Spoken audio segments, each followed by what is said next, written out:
पैसे जमा होण्यास सुरुवात झालेली आहे। खात्यात पैसे जमा करा असे आदेश कॅबिनेट बैठकीत मुख्यमंत्र्यांनी दिले।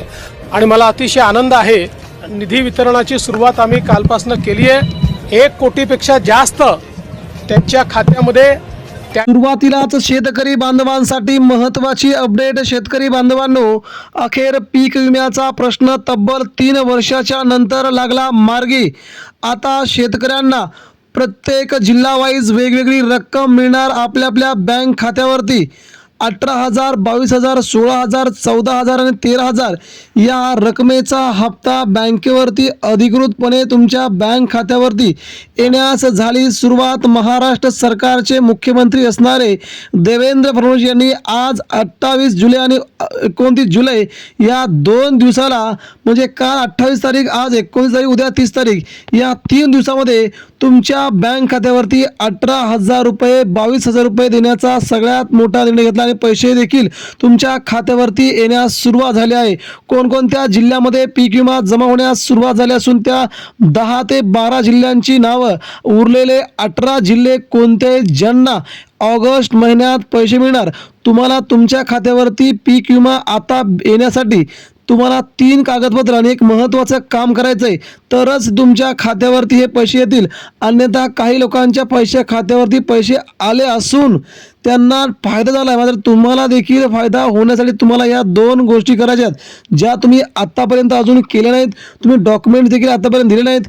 या सगळ्या बातम्यांमुळे तुम्हाला देखील आम्ही आज महत्त्वाची अपडेट सांगणार आहोत। पीक विमा आणि अनुदान ह्या दोन्ही महत्त्वाच्या गोष्टी आहेत की तुम्हाला काय मिळणार आहे, पीक विमा मिळणार आहे की तुमचं अनुदान मिळणार आहे। परंतु काही जरी मिळालं तरी देखील तुम्हाला जिल्हावाईज वेगळं असणार आहे, तुमच्या मंडळावाईज वेगळं असणार आहे, तालुकावाईज देखील वेगळं असणार आहे। मग तुमच्या जिल्ह्यासाठी, तुमच्या तालुक्यासाठी नेमकी यादी काय आहे, ती यादी कोणती आहे, ती आपण आता पुढच्या 2 मिनिटांमध्ये जाणून घेऊया। महाराष्ट्र सरकारने घेतलेल्या निर्णयाचं देखील सगळीकडेच अभिनंदन होते, कारण की गेली 4 ते 5 वर्षे तुम्हाला पेंडिंग असलेला पीक विमा आणि अनुदान या दोन्ही गोष्टी तुम्हाला अद्यापपर्यंत मिळाल्या नव्हत्या। परंतु शेतकऱ्यांनी वेगवेगळे मोर्चे काढले आणि त्यानंतर मात्र हा पीक विमा शेतकऱ्यांच्या बँक खात्यावरती येण्यास सुरुवात झाली। आता जिल्हावाईज रक्कम किती ती देखील आपण आता जाणून घेणार आहोत। जिल्हावाईज रकमेमध्ये अतिशय मोठा फरक आहे। जर आपण बघितलं तर मराठवाड्यामध्ये काही जिल्ह्यांना ही रक्कम अतिशय चांगली मिळत असून काही जिल्ह्यांना मात्र रक्कम अगदी तुटपुंजी आहे। काही जिल्ह्यातील तालुक्यांची तर नावच नाहीत। मग ते तालुके कोणते आहेत, ते जिल्हे कोणते, ज्यांना रक्कम अगदी 5,000, 2,000, 1,000 अशा प्रकारचा पीक विमा मिळणार आहे, ते देखील आपण आता बघणार आहोत। सुरुवातीला आपण जिल्ह्यांची नावं बघण्याच्या अगोदर तुम्हाला महत्त्वाचं काम सांगतो की तुम्हाला तुमच्या खात्यावरती पीक विमा येण्यासाठी तुम्हाला तुमचं बँकेचं पासबुक, तुमचं आधार कार्ड झेरॉक्स, बँकेचं पासबुक, तुमचं आधार कार्ड झेरॉक्स तुम्ही स्वतः ते तुमच्या तलाठी कार्यालयामध्ये पुढील 2 दिवसामध्ये जमा करायचं आहे। कारण की बऱ्याच लोकांचं आधार कार्ड आणि तुमचं बँकेचं पासबुक हे दोन्ही मॅच होत नाहीत। यामुळे तुमच्या खात्यावरती हे पैसे येणं थांबलेलं असल्याचं सरकारने स्पष्ट केलं आहे।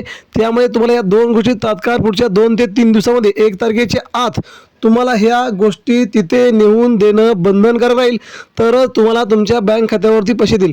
आता तिसरी महत्त्वाची बाब म्हणजे तुम्हाला नेमकं काय करायचं आहे।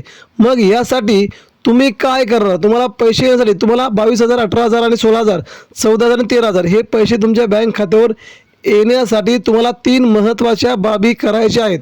त्यामध्ये तुम्हाला महत्त्वाचं म्हणजे की तुम्ही तुमच्या जिल्ह्यामध्ये तुम्हाला किती पैसे आले। तर आपण जिल्हावाईज यादी बघूया। सुरुवातीला आपण बघितलं नांदेड जिल्ह्याला 113 कोटी रुपये आलेत। नांदेड जिल्हा जरी मोठा असला तरी ही रक्कम त्यांना छोटीशी वाटते। बीड जिल्ह्यासाठी आलेत 79 कोटी रुपये, म्हणजे बीड जिल्ह्यात ही रक्कम तुटपुंज स्वरूपात आलेली आहे।